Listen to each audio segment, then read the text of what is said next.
Hi and welcome to my English language course. This course is designed for all levels of English students.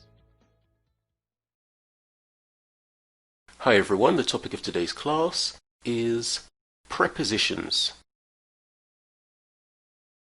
Prepositions describe the relationship between the words in a sentence. They show us how the verb relates to the noun. There are over 100 prepositions in the English language. This class focuses on the most commonly used prepositions and how to use them correctly.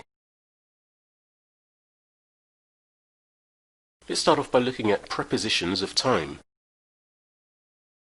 So there are three main prepositions used to refer to time: at, in, and on. So we use at for precise time. For example, at 7 p.m. We use in to refer to months, years, centuries, and long periods. For example, in April, in 2010, in the summer. Use on for days and dates. For example, on Wednesday, or on May 20th, 2015.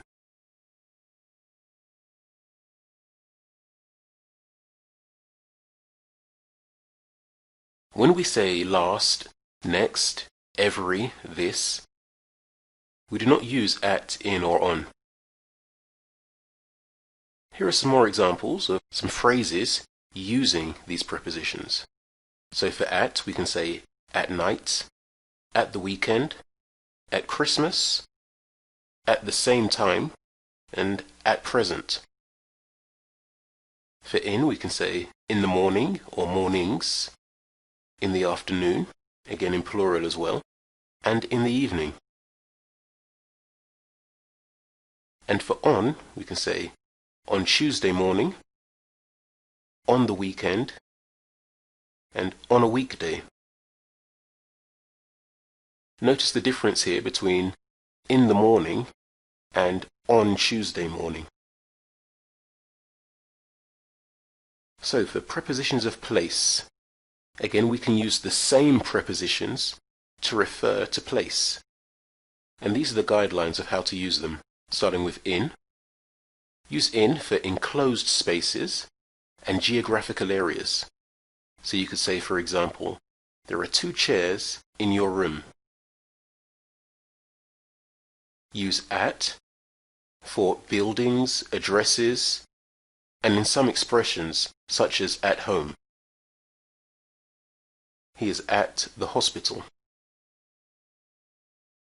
Use on for surfaces and streets. So you can say, there are 2 books on your table in your room, the table being a surface.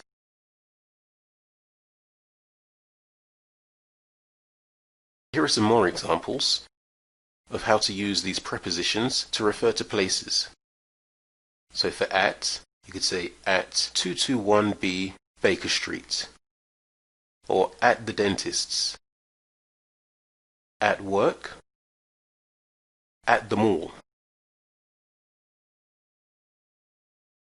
For on, we could also say on Baker Street.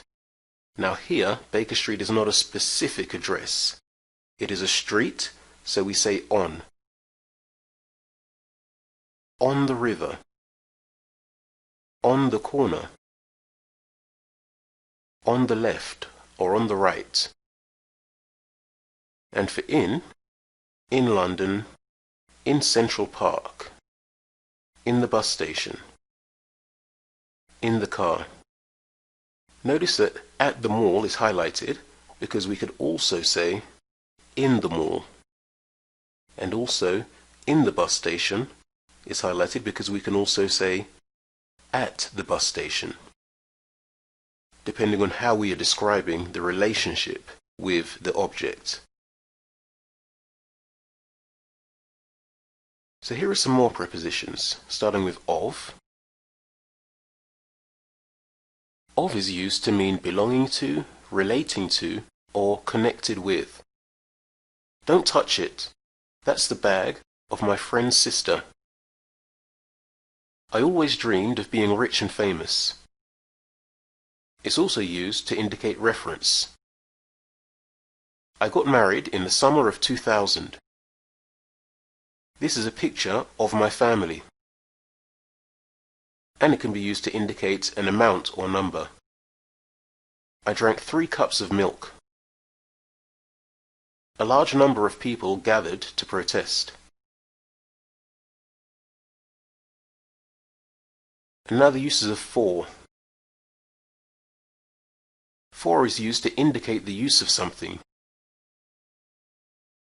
This place is for exhibitions and shows. I baked a cake for your birthday. It's also used to mean because of. I'm so happy for you. We feel deeply sorry for your loss. Another use is for indicating time or duration. He's been famous for many decades. I attended the university for 1 year only. And the uses of to. To is used to indicate the place, person, or thing that someone or something moves towards, or the direction of something. I'm heading to the entrance of the building. The package was mailed to Mr. Kim yesterday. It can be used to indicate a limit or an ending point. The snow was piled up to the roof. The stock prices rose up to $100. And it can also be used to indicate relationship. This letter is very important to your admission. My answer to your question is in this envelope. Here are some more of the most common prepositions. First of all, by, to show who created something or how a journey was completed. For example, a play written by Shakespeare. He came by boat. With, to mention a person involved in something. I agree with Daniel. After, to try to get information about a person. I'm asking after Mr. John. About, to mean concerning a particular thing. We began to learn about the English language. So here is a table that covers some of the main ways in which you can use the prepositions and which verbs they can follow.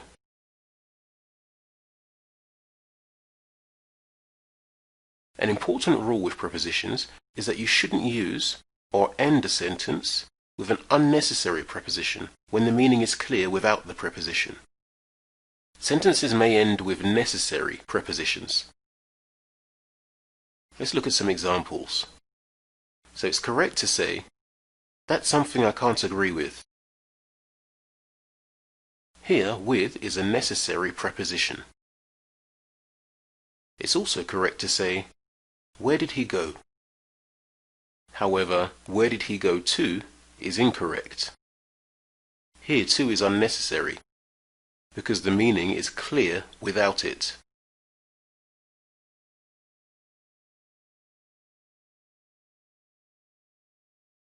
Another rule is not to follow like with a subject and verb, because prepositions are followed only by nouns that act as the object of the preposition.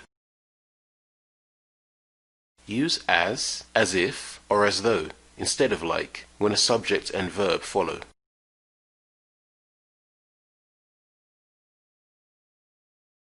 So it's correct to say, I wish I could be more like her. It would be incorrect to say, it doesn't look like she'll show up for dinner.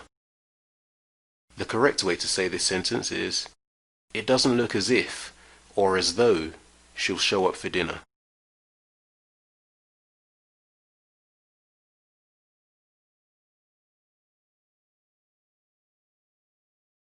Now let's put some of this information into practice. Create sentences using at, in, and on. For example, using on, my birthday is on July 15th.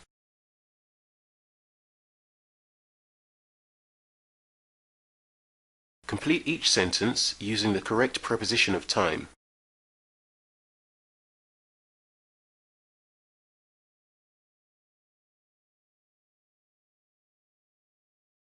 Now do the same using prepositions of place.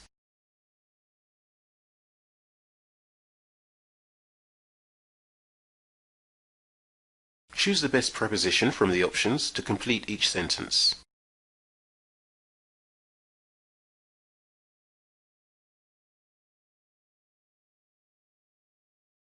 Which sentences use the prepositions correctly?